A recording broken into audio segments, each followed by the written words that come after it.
Ce film est le film le plus apprécié du moment. Mais est-ce qu'il l'est vraiment pour moi? Eh bien pour le savoir, restez bien jusqu'à la fin de cette vidéo. Vos films et artistes préférés vous dévoilent tout sur les couleurs du cinéma. La chaîne qui vous révèle les plus belles nuances du cinéma. Salut à tous les cinémaniacs. On est le mercredi 12 février 2026, il est 15h et vous êtes bien à l'écoute des couleurs du cinéma pour une nouvelle vidéo. Et aujourd'hui, oui, comme vous le voyez, ça va être un peu dur pour moi, je pense, cette vidéo. Puisqu'aujourd'hui, je m'attaque à la review du film K-pop Demon Hunters. Oui, vous avez bien entendu. Bon, et sans plus attendre, si vous êtes prêts, n'hésitez pas d'abord à lâcher un petit pouce bleu pour m'encourager. Et sur ce, on y va pour la première étape. Et la première étape, bien sûr, c'est la présentation du film, tout simplement.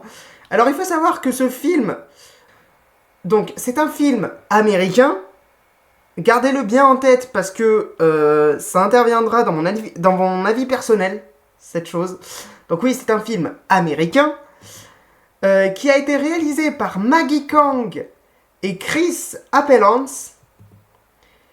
Et alors, ce film, c'est quand même je crois, le premier film sur la chaîne aussi que je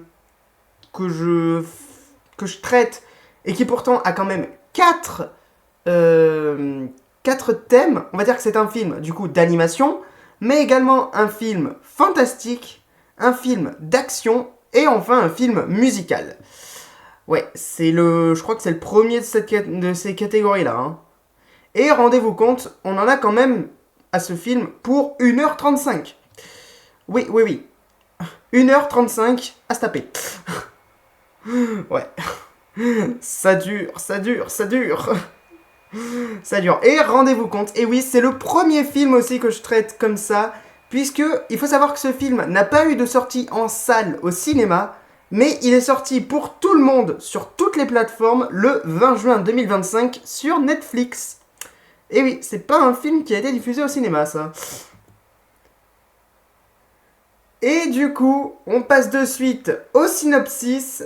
Donc, dans ce film, nous suivons un girl group, donc on peut dire un boys band de filles, en gros, on va pas se compliquer les choses, donc de K-pop, bien sûr, qui mènent une double vie entre, du coup, leur vie de star de la chanson, mais également leur vie de chasseuse de démons. Et dans ce film, eh bien, elles vont devoir faire face à un groupe de démons, justement, qui sont passés pour un boys band, mais en essayant de voler l'âme de leur public. Ce qui est quand même assez hard, on est bien d'accord. Et tout de suite, on passe au doubleur VF. Alors, je préviens de suite, je n'ai pas trouvé les images pour que vous voyez à quoi ressemblent les acteurs. Donc, pour compenser, je vous ai mis les images des personnages, comme ça vous pouvez au moins les repérer. Donc, on va commencer par le personnage de Romy. Donc, Romy, c'est elle. Alors, il faut savoir que là, pour les personnages, il y a plusieurs doubleurs. Donc, c'est-à-dire que pour les dialogues en temps normal, eh bien, Romy, elle est doublée par Noémie Orphelin. Mais pour ce qui est des chansons, eh bien, c'est Alexiane Brock qui la double. Ouais. Ensuite, pour le personnage de Jinou que voici, eh bien c'est Alexandre Nguyen qui le double pour les dialogues et c'est Dorian Ben qui le double lorsqu'il chante. Ensuite, nous avons le personnage de Mira que voici qui est doublé par Vanessa Van Gunnegden pour les dialogues et Jeanne Gérosme pour les chansons. Et enfin, le quatrième personnage, alors là, par contre, elle, pourtant, elle fait quand même partie du groupe du boys band filles, donc elle devrait chanter aussi, mais apparemment, j'ai trouvé que une comédienne de doublage. Zoé, donc, cette fille-là, elle est doublée par Clotilde Véry. Et oui, il faut savoir bien sûr que ce film a quand même eu un succès commercial. Hein. Je pense que c'est le film le plus attractif du moment, faut le dire. Non, parce que quand même, rendez-vous compte, Donc, je l'ai dit, ce film est sorti en juin 2025 sur Netflix, ok? Rendez-vous compte que le 2 septembre 2025, le film a quand même fait déjà 236 millions de vues. En à peine 2 mois, quoi. Enfin, en un peu plus de 2 mois. C'est fou. 236 millions de vues. Et ça, c'est sur toutes les plateformes, hein, bien sûr. C'est pas que la France ou que les États-Unis. Non, c'est le Netflix international. Donc, ce qui est quand même déjà pas mal. Et rendez-vous compte, alors je préfère préciser, pour ceux qui ne sauraient pas, le top 10 hebdomadaire, c'est tout simplement Netflix qui s'amuse à répertorier les 10 films et séries les plus appréciés du moment. Et rendez-vous compte que K-Pop Demon Hunter, ça s'est quand même retrouvé 15 semaines d'affilée dans le top 10. C'est quand même pas mal. Bon, je sais, vous allez me dire, oui, du coup, c'est plus si impressionnant s'il est plus dans le top 10 aujourd'hui. Ouah, on peut quand même le féliciter d'être resté 15 semaines d'affilée. Hein. Attends. Et oui, et rendez-vous compte également qu'à la fin de l'année 2025, précisément le 4 décembre, eh bien, Spotify a donc du coup sorti les chiffres des albums qui ont été écoutés ainsi que des titres. Et rendez-vous compte, eh bien, la BO de K-Pop Demon Hunters, ça a été quand même le deuxième album le plus écouté de la plateforme. Le deuxième album. C'est fou, ça. Alors, je crois que le premier, c'est un album de Bad Bunny, si j'ai bonne mémoire. Mais, ouais, quand même. Le deuxième album le plus écouté. Rendez-vous compte, hein. C'est fou. Et quelques jours plus tard, précisément le 23 décembre 2025, eh bien, on est passé à un nouveau stade, puisque sur le Netflix international, le film a cumulé plus de 500 millions de vues. Oui, vous m'avez bien entendu. 500 millions de vues. Et alors, il faut savoir également que, ouais, on peut dire quand même que ce film a un succès assez commercial, parce que bon, alors, notamment sur les radios, on va dire qui sont branchées pop, en tout cas, je pense que je peux en citer quelques-unes, comme Énergie, je pense peut-être Europe 1 ou Europe 2, je sais pas. Mais en tout cas, je sais qu'Énergie, ils l'ont fait. Et ils l'ont passé plein de fois. Notamment de chansons dont on reparlera. Et rendez-vous compte, en à peine 3 jours, donc du 22 au 25 août 2025, le film avait déjà généré en 3 jours 18 millions de dollars. 18 millions de dollars. C'est fou ça, c'est des chiffres hallucinants quoi. C'est jamais un film n'a rapporté autant d'argent. Enfin, je pense pas en tout cas. Et on passe de suite aux récompenses obtenues par ce film. Alors, je n'ai affiché que 2 cérémonies pour l'instant, mais il y en a un petit peu plus. Vous allez voir. Alors, je me rends compte que j'ai fait une erreur de frappe, oui. J'ai marqué les Golden Globes, alors que c'est les Golden Globes. J'ai mis un C à la place d'un B, mais ça c'est pas grave, hein. Vous le comprendrez. Bon, on va d'abord parler des Critics' Choice Music Awards 2026, dans lesquels ce film a reçu le prix de la meilleure chanson originale, mais également celui du meilleur film d'animation.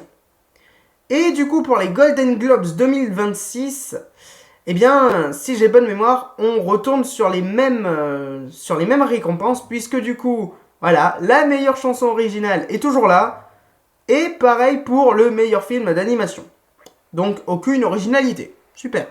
On a bien noté, hein, ils ont pas d'originalité, ils donnent toujours les mêmes trophées. Waouh, c'est fou ça.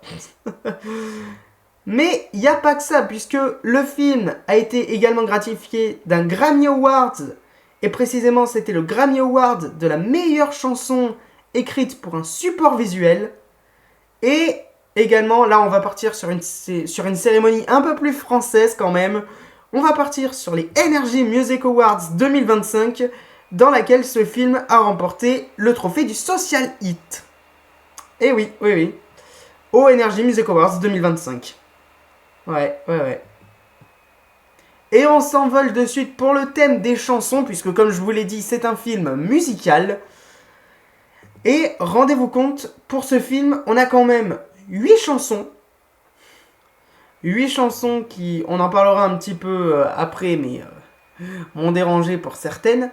Et on a surtout deux chansons très connues, hein, bien sûr. Alors je vous donne les noms anglais, enfin anglais presque, puisque la première chanson c'est la chanson Golden et la deuxième c'est la chanson Soda Pop. Alors oui, je dis que je vous donne à peu près les noms en anglais parce que bon, Golden ça peut changer du coup le titre selon les langues dans lesquelles c'est traduite, mais Soda Pop logiquement ça reste pareil dans toutes les langues.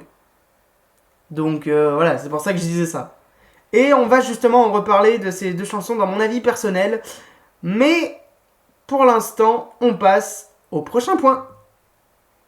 Et le prochain point, bien sûr, c'est l'avis critique sur Allociné. Et pour ce film, eh bien, la presse n'a rien dit. Non, la presse n'a rien dit. Il n'y a que le public qui a donné son avis. Et pour le public, du coup, eh bien, il y a quand même une moyenne de 4,0 étoiles pour 218 critiques. Donc rendez-vous compte quand même que ce film, au moins sur Allociné, a eu une très bonne note, donc ça veut dire qu'il a quand même été pas mal apprécié. Hein. Ça, on va pas se mentir.